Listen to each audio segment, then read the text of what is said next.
right, so Brecht and epic theater was one kind of theater that came out of the 1940s.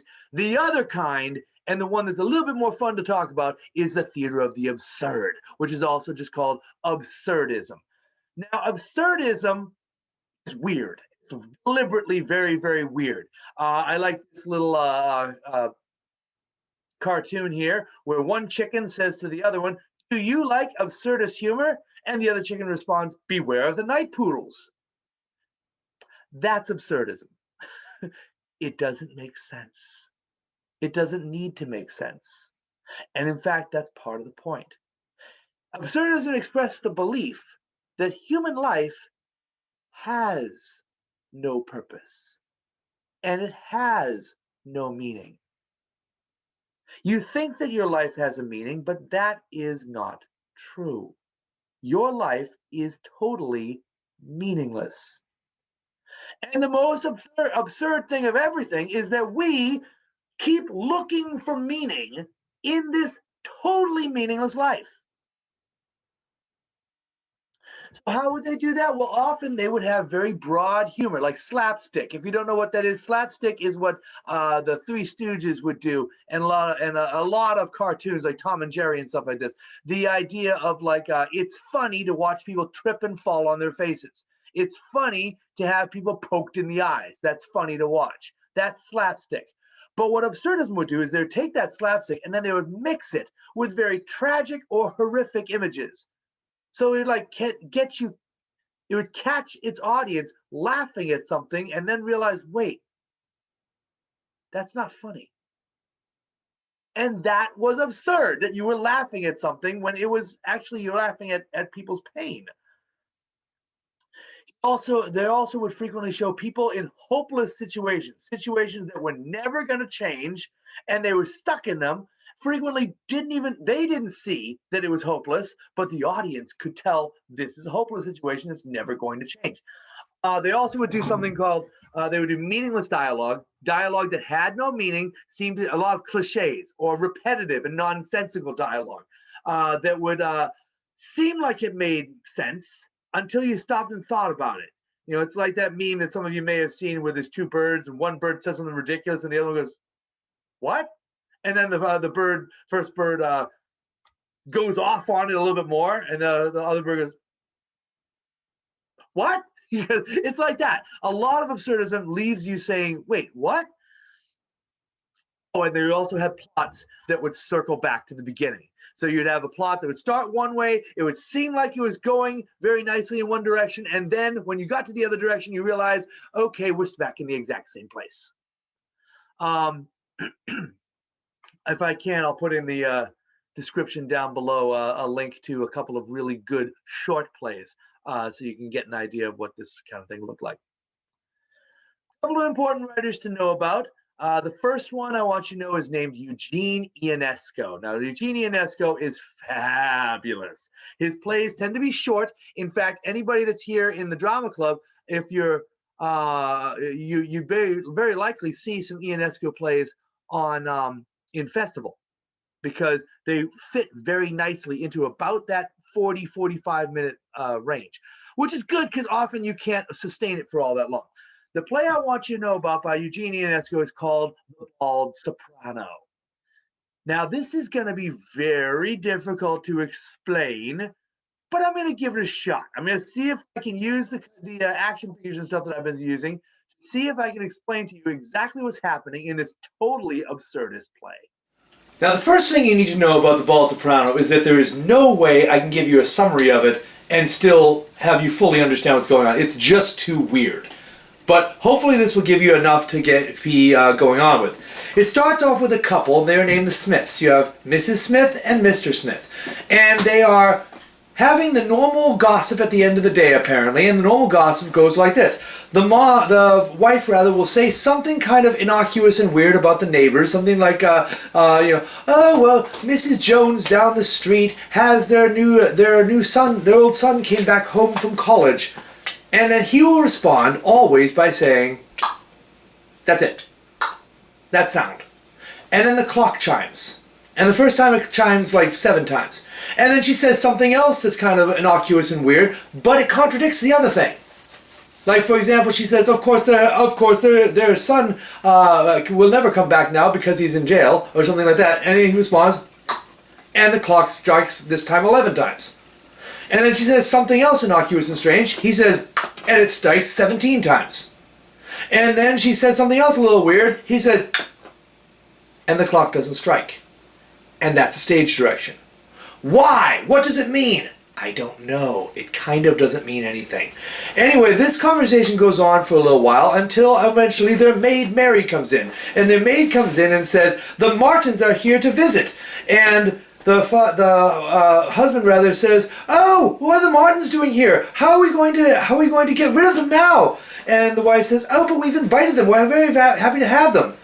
And then the Martins come in. And the first thing that the husband says is, we've been waiting for you for hours! How dare you make us wait! And then they leave the room. And Mary leaves the room as well, and they leave the Martins sitting there. They sit down in the chairs, they look at each other rather shyly, and they start to question each other as if they've never met each other before. And they discover from these questionings that they live in the same town, and in the same house, and sleep in the same bed. And they both have a daughter named Alice, and the daughter has one blue eye and one brown eye. And then they discover, then you must be my wife and you must be my husband. As if they never knew that before. And then suddenly they freeze. Mary walks in and she speaks to the audience and says, they're wrong.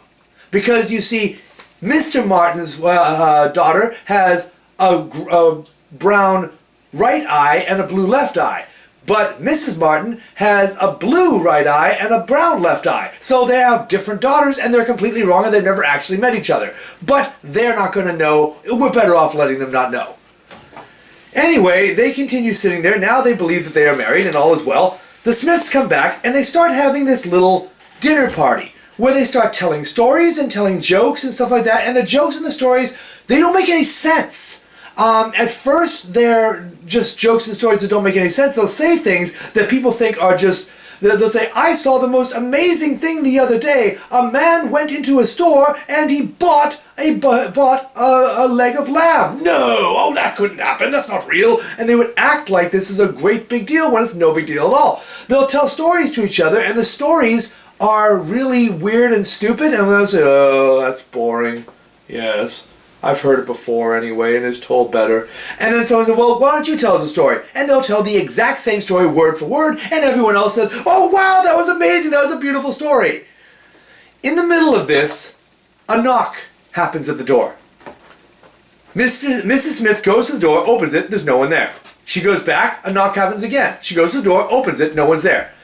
There's another knock. She says, I'm not going to go through it again. Obviously, every time there's a knock on the door, no one's there. He says, well, that can't be so. I better go check it. He goes and checks it. He opens the door. Oh, it's the fireman. It's the fire chief of the city. They act like this is the biggest celebrity they've ever met. They're so excited to see this fireman come in. They invite him in, they sit him down, and they're very apologetic. They're very sorry that they don't have a fire here for him to put out. And they really wish that they did, because they feel bad that the fireman came all the way out here and they don't have a fire for him to put out. But he decides he's going to sit there with them anyway in the hopes that a fire breaks out somewhere. And they hang around and they keep talking, they keep on telling stories, and the stories continue to be weird. He starts telling some stories, they all hang on his words as if he's brilliant, but then they also act like it's very boring. And then Mary comes in, she starts telling a story. The story is about a fire. We learn from this that her and the fireman are lovers. They didn't know this before. I don't mean that these guys didn't, I mean they didn't. But now they learn it, that they have been lovers for years. And she tells a story about how a house caught fire, and then the block caught fire, and then the street caught fire, and then the sky caught fire, and then the fire caught fire. And as they all go crazy about it, as she keeps on going wilder and wilder, they shove her out the door. And then the fireman says, well, I must go. And as he's about to leave, he turns around and says, oh, one question. The bald soprano, this is the only time that line appears in the play. Everybody looks embarrassed. And finally, Mrs. Smith answers and says, she always wears her hair cut in the same style. And he says, oh, I see. Well, then goodbye. And he leaves. And then these guys continue with their visit for a while until suddenly, for no reason that seems apparent, they start shouting at each other. They're saying the same words that were polite before, but now they're shouting them at each other because they're angry at each other. And then the anger builds and builds and builds until they're just shouting at the top of their lungs to each other. And they're shouting, "It's not like that! It's over here! It's not like that! It's over here! It's not like that! It's over here! It's not like that! It's over here!" Blackout. The whole thing blacks out. The lights come slowly back up. And you have Mr. and Mrs. Martin sitting in the same place as Mr. and Mrs. Smith were. And Mrs. Martin is saying nonsensical things about the neighbors while Mr. Martin says, and the clock starts striking. It's the exact same things that happened before with the Smiths. Same lines, same words. And it continues going like that for a while until you get the sense that the play is about to just start over. And then, mercifully, the lights do go down. Sometimes I think it'd be fun if they just let it keep going. But the lights do go down at that point. And that's the Bald Soprano! Now, as silly as this is, and as funny as it is, and it is funny to watch, but that's not the point of it. The point isn't that life is funny. The point is that life is pointless.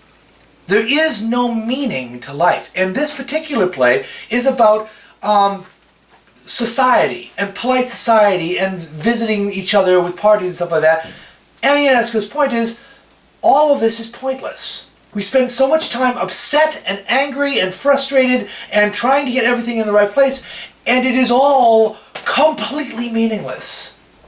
Which is, of course, the point of an absurdist play, is to say that life has no purpose, and the most absurd thing about life is that we try to find meaning in meaninglessness. That's the Bald Soprano. The next play I want you to know about, the next play I should say, is a guy by the name of Tom Stoppard. And Tom Stoppard is an American, and he wrote a lot of absurdist plays. He wrote also some other plays that weren't absurdist, but the plays he's best known for were what I would qualify as absurdist plays, and easily his best known piece is called Rosencrantz and Guildenstern Are Dead. Now, in order to fully understand this play, you first need to understand Hamlet, because this play is basically another version of Hamlet.